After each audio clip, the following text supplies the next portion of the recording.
Padre, te damos gracias en esta tarde, Señor, te agradecemos por el tiempo que nos concedes aquí. Gracias porque nos preservas en salud.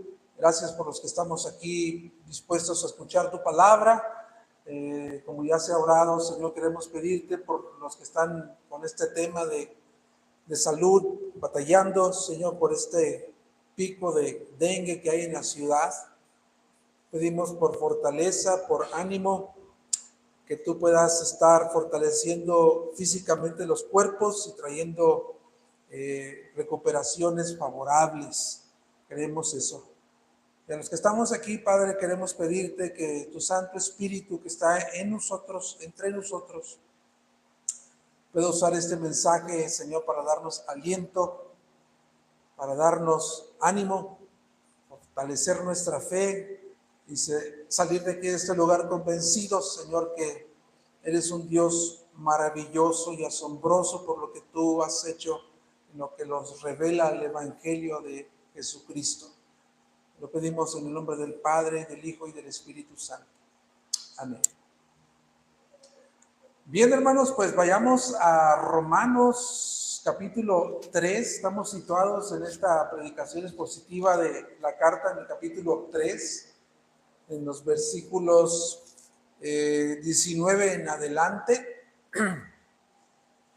El título de mi predicación es La justicia de Dios mediante la fe sola en Jesucristo.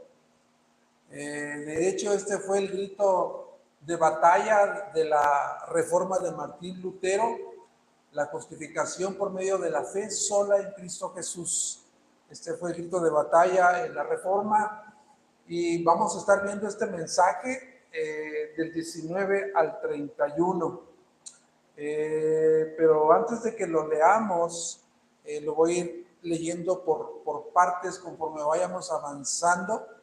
Y antes que entremos al texto, voy a conectarme con la predicación anterior de nuestro hermano Weston, ¿verdad? No sé si recuerdes, algunos no estuvieron aquí por cuestiones de salud. Los que estuvimos, pues va a ser una remembranza para poder conectarnos y poder empezar a caminar en este pasaje que es tan rico en términos y conceptos teológicos, como vamos a ir viendo. Es un mensaje muy rico en ese aspecto.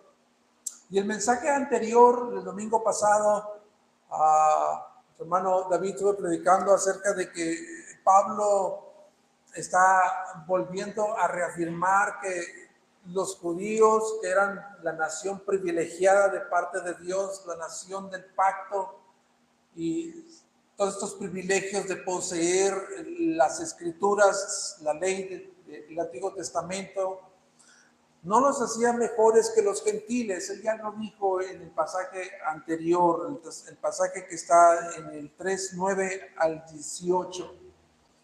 Pablo en este pasaje le da suficientes razones ya, suficientes evidencias para concluir, como dice el versículo 9, que todos, tanto judíos como gentiles, son culpables delante de Dios y están bajo el pecado.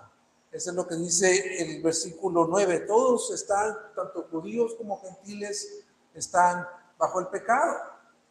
Y esta frase de estar sobre el pecado, recuerdo muy bien, se nos predicó la semana pasada, significa que tanto los judíos como los gentiles, prácticamente en el tiempo de Pablo, pues era la humanidad entera, está completamente bajo una condición de esclavitud, sometidos a la esclavitud del pecado. Y de hecho, Pablo hace una recopilación de varios pasajes del Antiguo Testamento, del 11 hasta el 18. Estos pasajes que Pablo utiliza enfatizan esa condición espiritual de pecaminosidad y depravación de la humanidad. De modo que la acusación final de Dios, no de Pablo, la acusación final de Pablo, de Dios a través de Pablo, es como dice el versículo 3, 10, 12. Como está escrito, no hay justo, ni aun uno, no hay quien entienda, no hay quien busque a Dios. todos se han desviado a una, se hicieron inútiles, no hay quien haga lo bueno, no hay ni siquiera uno. Esa es la acusación final de Dios. Y el siguiente pasaje, de a partir del 19, vamos a ver que las cosas cambian aquí ya en este pasaje. Ya desde el capítulo 1 del versículo 18 al 3:18, Pablo se ha encargado de darle las malas noticias. Como hemos mencionado aquí, Pablo, antes de traerles el evangelio de Jesucristo, las buenas nuevas, primero les dio las malas nuevas. Como hemos mencionado que, pues, como hoy se estila evangelizar a las personas, de decirles, es que Dios te ama, Dios quiere habitar en tu corazón porque tiene un plan maravilloso para tu vida. Y ciertamente eso es cierto. Dios nos ama y tiene un plan maravilloso para nosotros, pero antes de llegar a las bendiciones, hay que pasar primero por las malas noticias, que es lo que Pablo hizo durante el capítulo del versículo 1:18 hasta este versículo. Aquí van a cambiar las cosas. Entonces, lo primero que queremos ver es el veredicto del tribunal de Dios. Eso está en los versículos 18 al 20. El veredicto del tribunal de Dios, porque todo lo que hemos hasta el día de hoy visto en las predicaciones se asemeja como a un proceso penal en un juicio. No sé cuántos de ustedes les gusta este tipo de películas, ¿no? Donde se ve el acusado, se ve el juez, se ve el abogado acusando a una persona que es culpable y está el jurado. Todo esto que Pablo ha estado hablando desde el versículo 18 hasta el 18 del capítulo 1 hasta este versículo del 3:18 se asemeja a eso, de que ya hay suficientes pruebas como para que Dios lance su veredicto. Así como el juez levanta su mazo allí en el lugar donde está el proceso penal y golpea la madera y dice, va a lanzar su veredicto. Eso es lo que está sucediendo aquí. Llegamos al veredicto del tribunal de Dios, 3:18 al 20. Dice, del 19 al 20, perdón.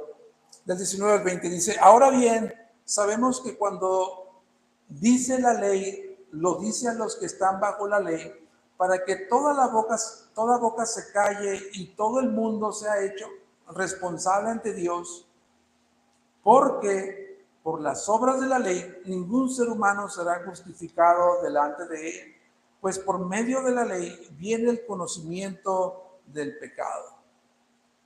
Pablo está llegando al final ya de su tesis, ya ha citado muchos versículos, ha pasado por el capítulo 1, capítulo 2, capítulo 3 y está llegando al final de su tesis. El final de su tesis es esta: toda la humanidad está bajo la ley y el juicio de Dios. El judío y el gentil están bajo la ley. ¿Por qué? Porque ambos son transgresores de la ley, son culpables delante de Dios. Ambos han pecado contra Dios y Dios está considerando a todo hombre, a toda la humanidad, como un reo convicto que tiene que comparecer ante el tribunal de Dios para recibir la sentencia de muerte. Dios ya ha lanzado su veredicto, son culpables, están sentenciados. Y Pablo, la función que ha estado haciendo es como el fiscal de Dios. Él está intercediendo por Dios, es el fiscal de Dios. Y Pablo ya ha silenciado prácticamente todos los argumentos a los que pudieran ellos apelar en su defensa. Prácticamente toda boca se ha cerrado. Es lo que dice ese versículo, ¿no? El versículo 18, toda boca se ha cerrado. No hay absolutamente ningún argumento en que los culpables que han sido ya el veredicto de Dios, que los culpables puedan apelar en su defensa. Su boca se ha prácticamente cerrado. ante las claras evidencias de que son culpables de todos los cargos que Dios ya les ha imputado, ni siquiera el hombre más piadoso de todos los mortales puede alcanzar el estándar de perfección moral de la ley de Dios. Ya lo dijo una y otra vez Pablo, porque por las obras de la ley ningún ser humano será justificado delante de Dios. Eso jamás va a ocurrir. Pablo está dejando bien en claro que eso jamás va a ocurrir. Dios nunca va a declarar justo a nadie sobre las obras de la base, sobre las obras de la ley. Porque por medio de la ley viene el conocimiento de Dios, es lo que dice Pablo. La ley, como hemos visto ya en otros pasajes que hemos predicado aquí, nos juzga y nos condena. Esa es la función de la ley. La ley nos hace ver lo pecaminoso que somos, de manera que ante la ley de Dios y su perfección moral, el hombre, tú y yo, estamos en bancarrota moral. No hay nada que podamos ofrecerle a Dios. Es como que si Pablo ya acorraló de nuevo en un callejón sin salida de la ira de Dios, tanto al judío como al gentil. Ya los tiene acorralados.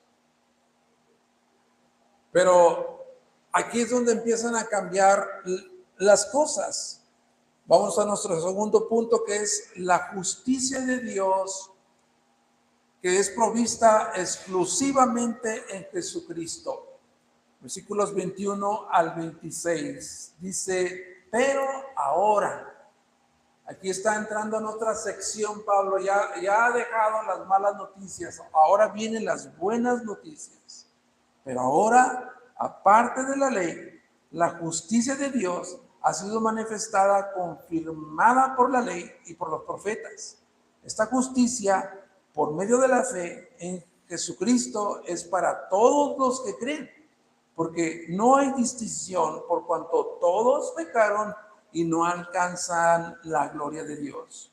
Todos son gratuitamente justificados, son justificados gratuitamente por su gracia, por medio de la redención que es en Cristo Jesús, a quien Dios exhibió públicamente como propiciación por su sangre a través de la fe, como demostración de su justicia, porque en su tolerancia Dios pasó por alto los pecados cometidos anteriormente para demostrar en este tiempo su justicia, a fin de que Él sea el justo y sea el que justifica al que tiene fe en Jesús.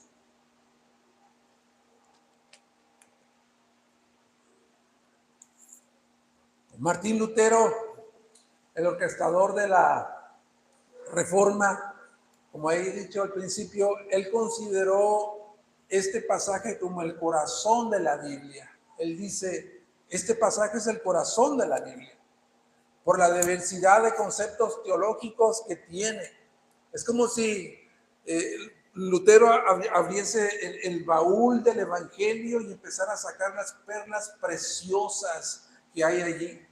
Está considerando que este pasaje es el corazón de la Biblia, y vamos a ver todos estos conceptos teológicos del que habla este pasaje.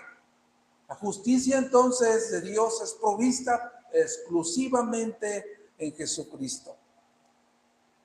De repente ese hombre que está acorralado, tanto el judío como el gentil y toda la humanidad representados en ellos, que está acorralado en el callejón de la ira de Dios sin salida, de repente el panorama empieza a cambiar. El panorama empieza a cambiar, las buenas nuevas del Evangelio de nuestro Señor Jesucristo empiezan a brillar en la oscuridad. Y Pablo dice, pero ahora, aparte de la ley, la justicia de Dios ha sido manifestada. En otras palabras más sencillas, la justicia de Dios, por la que los hombres pueden ser hechos justos delante de Dios, viene por una vía distinta a la de la ley. Es decir, no tiene que ver con ceremonias, no tiene que ver con ritos, es aparte de la ley. No tiene que ver con obras, ni méritos, ni esfuerzos humanos. Y Pablo está diciendo de nuevo, como dijo en el inicio del capítulo 1, que este fue el mensaje que fue confirmado por los profetas. Checa como dice el capítulo 1, versículo 1 y 2. Pablo, siervo de Cristo Jesús, llamado a ser apóstol, apartado para el evangelio de Dios, que él ya había prometido por medio de sus profetas en las sagradas escrituras.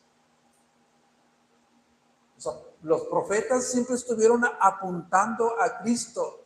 Ellos siempre estuvieron hablando acerca de alguien que iba a venir, alguien que iba a ser la provisión de la justicia perfecta de Dios, que el pecador no puede alcanzar por sí mismo ni por sus méritos. De manera que cuando Cristo viene, cuando Cristo se hace presente en la historia de la humanidad, vemos la justicia de Dios.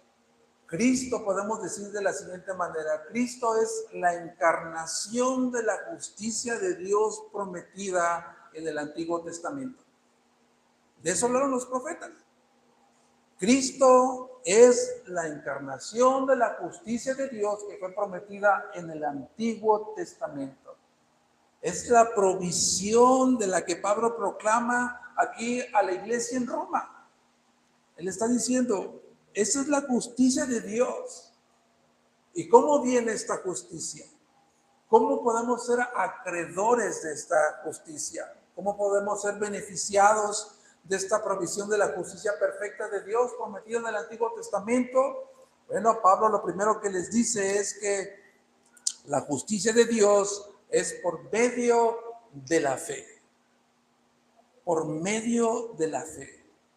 Vamos a estar viendo todos estos tesoros y perlas del Evangelio, todos estos conceptos teológicos de los que dijo Martín Lutero que está lleno este pasaje, y lo vamos a ir desmenuzando. Para empezar, la justicia que es manifestada o que es provista de parte de Dios es por medio de la fe en Jesucristo a todos los que creen. Vuelvo a repetir lo que dije hace un momento. Este fue el grito de batalla de la reforma de Martín Lutero. Somos justificados por la fe sola. La provisión de la justicia de Dios está disponible a todos los que creen. Pero tiene una particularidad ahí: a todos los que creen en la persona y la obra de Jesucristo. A todos los que tienen fe en la persona y en la obra de Jesucristo. No depende de obras, es por medio de la fe en Cristo Jesús. La fe, podemos decir que es el medio en el cual se recibe el regalo de la salvación. La fe es algo que ni tú ni yo podemos producir. A.W. Pink dice que la fe no es una obra. La fe no es una obra que tú y yo podamos producir. Él dice que la fe es la mano que se extiende para recibir el don, el regalo de la justificación que nos ofrece el Evangelio. Y eso es lo que dice Efesios 2:8. Porque por gracia ustedes han sido salvados por medio de la fe. Y esto no es de ustedes, sino que es don de Dios. Aún la fe que nosotros recibimos para creer en el Evangelio cuando fuimos expuestos a las buenas nuevas es un regalo de Dios. Dios nos dio la fe, el don de la fe, para creer en Jesucristo como nuestro suficiente Salvador. Un creyente entonces que cree en la justificación por la fe sola no tiene una fe subjetiva de decir yo tengo mucha fe en Dios. Mi fe es grande. Mi fe es tan grande que yo puedo creer todo lo que Dios diga. No, Pablo no está hablando de este tipo de fe, de una fe subjetiva que tiene que ver con lo que yo pienso, con lo que yo creo, sino tiene que ver con una fe objetiva en Cristo Jesús. El objeto de nuestra fe es Cristo Jesús, porque Él es la justicia perfecta que demanda Dios, la que ha sido provista únicamente en Jesucristo y en nadie más. Hasta ahí Pablo está diciendo que esta provisión de la justicia perfecta de Dios prometida del Antiguo Testamento se recibe por medio de la fe en Cristo Jesús. ¿Por qué? Porque todos han pecado, pero también todos los que creen pueden recibir este regalo. Pablo de nuevo cita y dice, por cuanto todos, es una cuestión de alcance universal, por cuanto todos pecaron y no alcanzan la gloria de Dios. Todos han pecado y no alcanzan la gloria de Dios. Nosotros que entendemos las Escrituras sabemos que en Génesis sufrió la caída. El hombre sufrió la caída en Génesis. Y en su estado caído, la humanidad, junto con esa caída, sufrió una corrupción moral radical de la que estuvo hablando David la semana pasada. Una depravación radical. Ha sido todo su ser contaminado con el pecado. Y Pablo ya lo dijo en 3:19 al 18. Todos se han desviado, a una se hicieron inútiles. Todos se han corrompido. El hombre que fue creado a la imagen y semejanza de Dios, que fue creado para la gloria de Dios, falló en cumplir el propósito por el cual el Creador lo creó. Falló en cumplir el propósito de su existencia, que era darle gloria a Dios. Y con el pecado, esta imagen con la que fue creada, la imagen de Dios, fue distorsionada.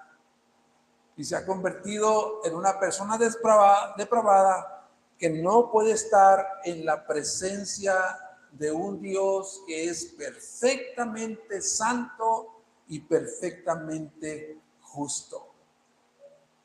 Va a ser una parada ahí para reflexionar en la condición del pecador. Dios no tenía ninguna necesidad de salvar a sus criaturas. Él, si mandaba toda su criatura, toda su creación a la perdición, a la condenación, al infierno, aún ahí sería un Dios justo. Porque todos han pecado y están destituidos de la gloria de Dios. Pero ahí es donde nosotros podemos ver la asombrosa gracia soberana de Dios. Viendo un pecador perdido, lo que Dios hace es condesciende. Dios condesciende y viene al rescate a salvar a los que no eran dignos de ser salvados. En su gran amor, no dejó que pecadores como nosotros viviésemos en nuestra miseria, condenados eternamente, destituidos de la gloria de Dios. Él condesciende y no permite que este pecador caído por su pecado viva eternamente separado de Dios. ¿Por qué nos salva Dios? ¿Qué vio Dios en nosotros? Absolutamente, Él no vio nada en nosotros. La salvación fue únicamente por el afecto de su voluntad, dice, el puro afecto de su voluntad. Dios nos salvó porque Dios en su gran amor decidió salvar a sus enemigos, a ti y a mí. ¿No es eso asombroso? ¿No es eso una gracia soberana que es asombrosa? Y Pablo dice, todos, ahora, todos son justificados gratuitamente por su gracia. Justificados gratuitamente por su gracia. Y esta palabra que habla acerca de la justificación es un término legal, hermanos, como ya hemos predicado varias veces y enseñado desde este púlpito. La palabra justificación es un término legal. Justificar es declarar justo a una persona, es absolver a una persona culpable. Tengo una definición aquí de lo que es justificación. Es un término de carácter legal. Es el acto judicial en el que Dios justifica al pecador culpable, lo absuelve de su responsabilidad penal, le concede el pleno perdón y la remisión completa de todos sus pecados y lo declara justo ante su tribunal. Todo esto por su gracia. Todo eso es por su gracia. Y si no sabes el significado de la palabra gracia, es la palabra charis, que tiene que ver con que es un don, es un regalo. La justificación es un regalo de Dios, es por gracia, es un favor inmerecido. Esta, hermanos, es la noticia más sublime que pudiera jamás escuchar el hombre. Este es el regalo de gracia que jamás un hombre pudo haber recibido, un hombre pecador.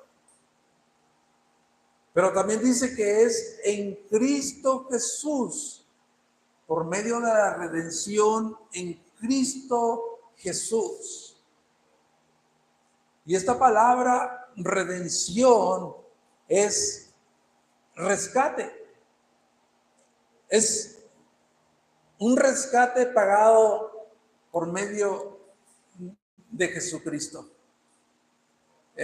La palabra redención es el rescate mediante un pago. Y creo que fue en una de las clases que estuvimos aquí en la escuela dominical, que hablamos de que este rescate, esta redención se aplicaba en el mundo, al mundo antiguo, cuando una persona podía ir al mercado, y en ese tiempo existía todavía la esclavitud, y esa persona redimía por medio de un pago a ese esclavo y lo sacaba del mercado y lo hacía su esclavo personal. Eso fue lo que hizo Jesucristo con nosotros. Jesucristo nos liberó de la esclavitud del pecado, nos compró, somos suyos ahora, somos de su posesión. Y dice que es en Cristo, por medio de la relación que es en Cristo, Dios exhibió públicamente como propiciación por su sangre a través de la fe como demostración de su justicia. Es por medio de la propiciación. Y estoy seguro que esta palabra muchos de nosotros ni siquiera la usamos, ¿verdad? No la usamos, pero es una palabra que tiene mucho significado. Propiciación significa aplacar la ira. Es una palabra usada en el Antiguo Testamento como en el Nuevo Testamento, que quiere decir aplacar la ira. Y citando de nuevo a Martín Lutero, él dijo que la propiciación de Cristo, él la llamó como el glorioso trueque. La propiciación de Cristo, él la llamó el glorioso trueque. ¿Por qué? Por lo siguiente, hermanos. Jesucristo durante toda su vida demostró la perfecta justicia de Dios. Vivió una vida sin pecado. Y cuando Él muere en la cruz del Calvario, Dios lo exhibió públicamente para que todo el mundo fuera testigo de la justicia de Dios. Dios lo exhibe públicamente para que la justicia de Dios resplandeciera como la luz del mediodía en Jesucristo. ¿Qué fue lo que hizo Jesucristo en la cruz del Calvario? Apaciguó la ira de Dios. Fue la propiciación por nuestros pecados. Cristo cargó con la responsabilidad penal del pecador. Acuérdate que estamos hablando de conceptos legales. Cristo cargó con la responsabilidad penal del pecador a través de su muerte sacrificial, su muerte expiatoria, aplacó la ira de Dios sobre el pecador. Derramó toda su sangre, satisfizo todas las demandas de la ley de Dios y llevó la culpa del pecado del hombre. Como dice 2 de Corintios 5:21, al que no conoció pecado, Jesucristo, al que no conoció pecado, lo hizo pecado por nosotros para que fuéramos hechos justicia de Dios en él. Él fue nuestra propiciación. Es decir, Él tomó nuestra culpa. Y lo que ocurrió allí, que dice Martín Lutero, que él lo llama el glorioso trueque, lo que ocurrió en esa cruz del Calvario es que nuestros pecados fueron imputados a Jesucristo. La justificación es por imputación. Estoy seguro que no has escuchado también esta palabra muy frecuentemente, pero la justificación es por imputación. En esa cruz, lo que está ocurriendo es que Dios transfiere al pecador por la fe sola en Jesucristo la justicia de su Hijo, su santidad perfecta, su perfecta vida moral. Y la culpa del pecador le es imputada a Cristo. Ahí está el trueque del que dice Martín Lutero. Nuestros pecados son imputados a Jesucristo y su justicia perfecta es imputada a nosotros. La justa ira de Dios por el pecado fue transferida a Cristo para salvar a todos los que creen en Él. Porque en su tolerancia, dice, Dios pasó por alto los pecados cometidos anteriormente.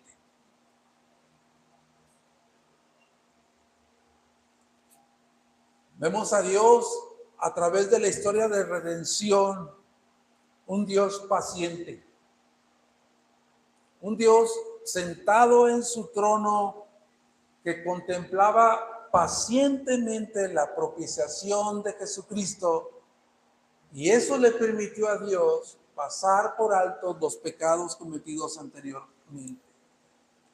Dios, en su paciencia amorosa, suspendió temporalmente el castigo y el juicio por los pecados de los hombres, porque Él contemplaba la propiciación de Jesucristo, el sacrificio de Jesucristo, donde Él iba a descargar su ira justa por el pecado.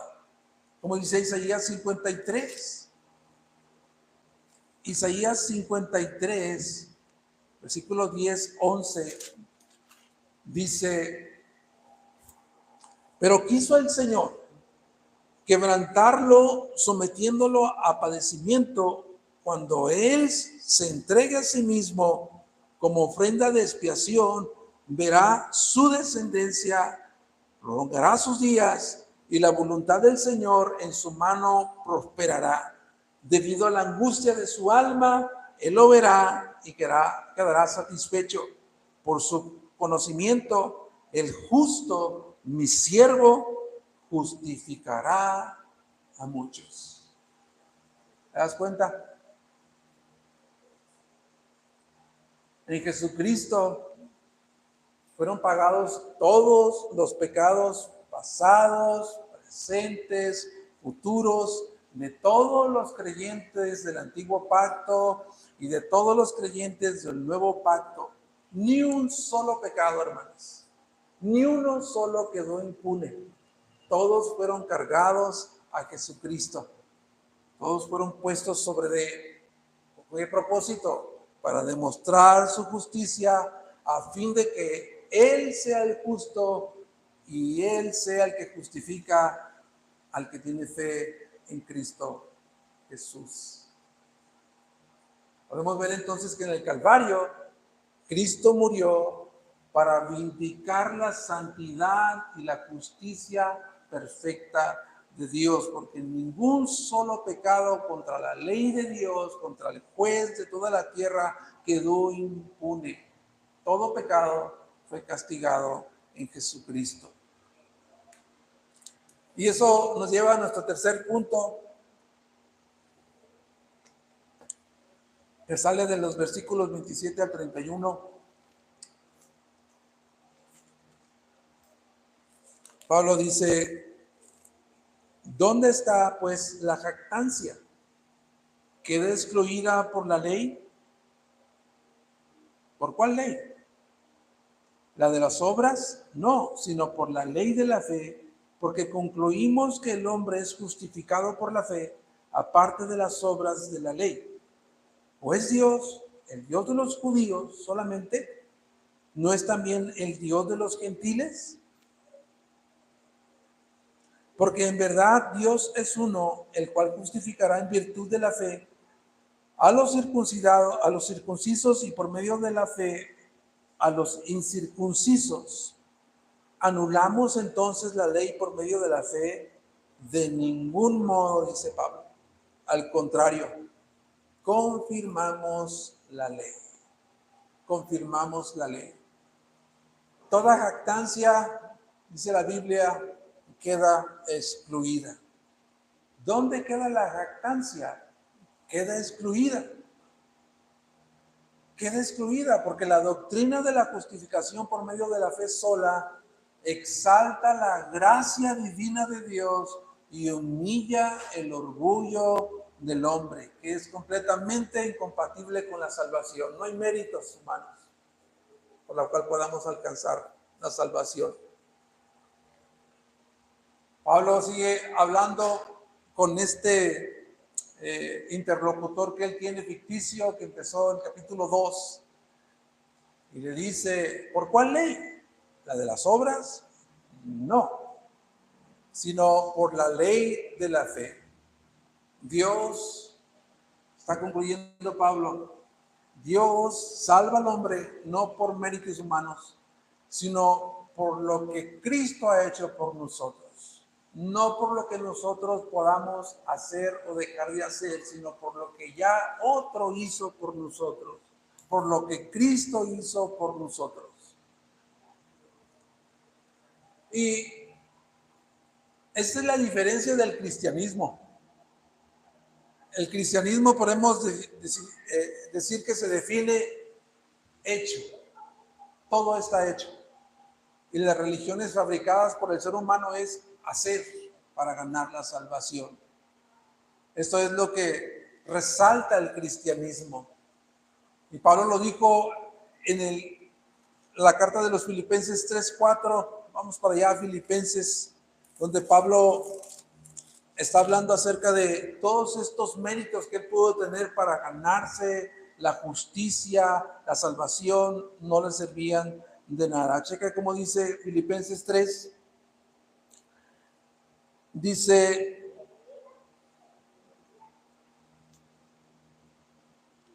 de 4 en adelante, aunque yo mismo, dice, podría confiar también en la carne, en las obras humanas, en los méritos humanos.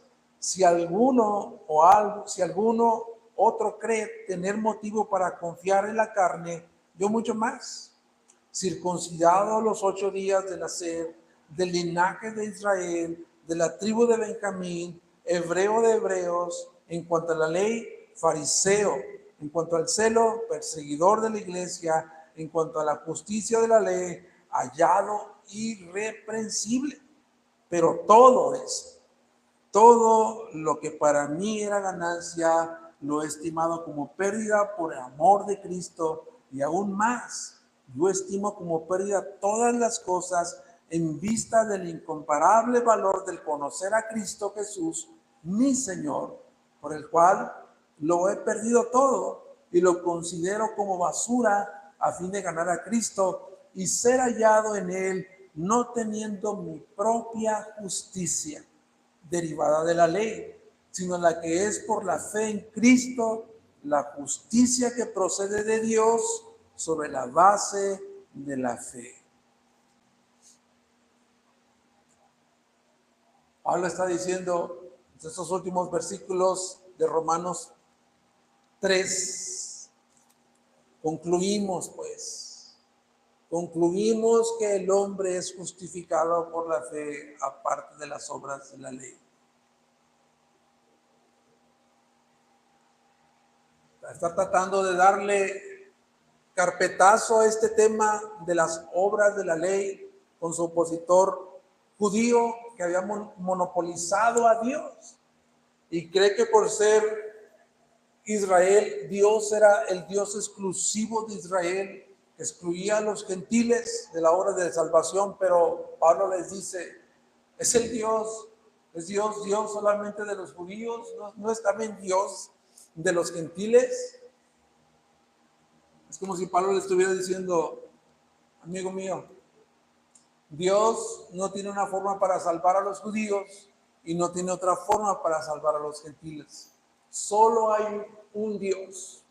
Solo existe un Dios que justifica tanto a los judíos como a los gentiles. Porque solamente hay un camino para la justificación. Por su gracia, por medio de la fe en Cristo Jesús.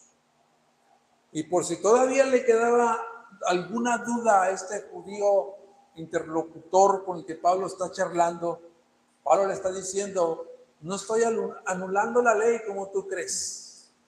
Estoy dejando en claro que la ley no es un medio para la salvación, porque la ley misma anticipó la venida del evangelio de justificación por medio de la fe en Cristo Jesús, sin las obras de la ley.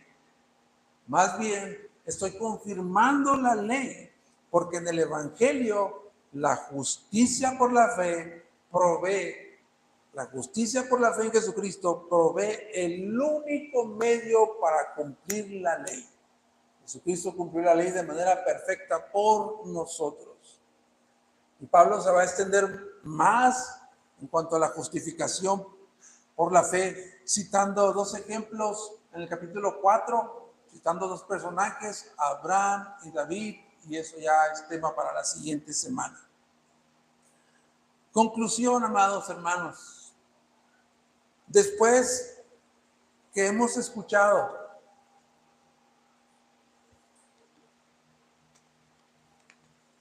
cómo Dios estuvo contemplando en la historia de la redención la provisión perfecta de su justicia en Jesucristo, en la cruz, podemos entender que allí en la cruz del Calvario, en esa cruz, donde el mundo cambió, donde la humanidad cambió la perspectiva acerca de Dios, y en ese Calvario, la ira de Dios y el amor de Dios fueron vindicados de forma perfecta, como dice el salmista en el 85:10. La misericordia y la verdad se encontraron. La justicia y la paz se besaron. Como dije en el principio, Dios condesciende, hermanos. Dios no deja al hombre en su perdición. Dios condesciende y vino al rescate tuyo personalmente. Dios vino personalmente a tu rescate, a salvar pecadores como nosotros, que éramos indignos de ser salvados. No había nada en nosotros que pudiésemos ofrecer a Dios. Estábamos en bancarrota moral. Y en su gran amor, Dios no dejó que ninguno de los que creen en la persona y en la obra de Jesucristo se quedara en la miseria de su pecado, condenados a vivir eternamente separados de Dios. Por el puro afecto de su voluntad, Él decidió amarnos a nosotros que éramos sus enemigos. ¡Wow! Eso debe de cambiar nuestra cosmovisión acerca del evangelio que escuchamos cada domingo. Eso debe de provocar en mí el responderle a Dios de una manera más radical. Al ver la grandeza de la misericordia de Dios, al ver su gracia soberana, al enviarnos a su Hijo para salvarnos. El amor de Dios por sus escogidos es asombroso. Es asombroso, es sobreabundante. Nunca seremos capaces de entenderlo en esta vida terrenal, ni siquiera en la vida venidera. Por toda la eternidad, nosotros vamos a continuar siendo beneficiarios y recibiendo una revelación de su justicia perfecta en Jesucristo por sus redimidos. Y cuando estemos ahí delante de su presencia, para terminar ya con este pasaje en Apocalipsis 7, 9 y 10. Apocalipsis 7, 9 y 10 dice, hablando de los redimidos de todas las naciones: después de esto miré, dice Juan en su revelación, después de esto miré y vi una gran multitud que nadie podía contar, de todas naciones, tribus, pueblos y lengua, delante del trono del Cordero, vestidos con vestiduras blancas, con palmas en las manos, clamando a gran voz. Checa cómo clamaba: la salvación pertenece a nuestro Dios. Por toda la eternidad, hermanos, estaremos celebrando la salvación que proviene de Dios. La salvación por sus redimidos. Estaremos celebrando el inconmensurable amor de Dios por toda la eternidad.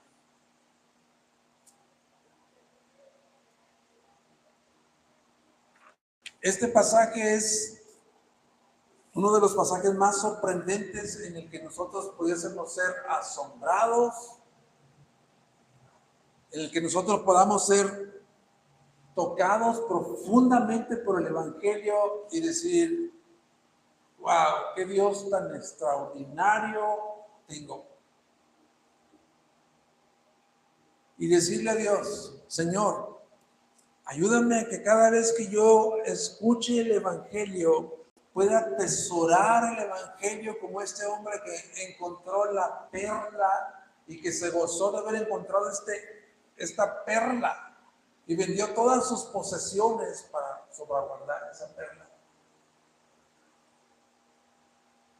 Confiamos en Dios que Él va a continuar revelando el Evangelio, las joyas y los tesoros que hay en esta carta de Romanos.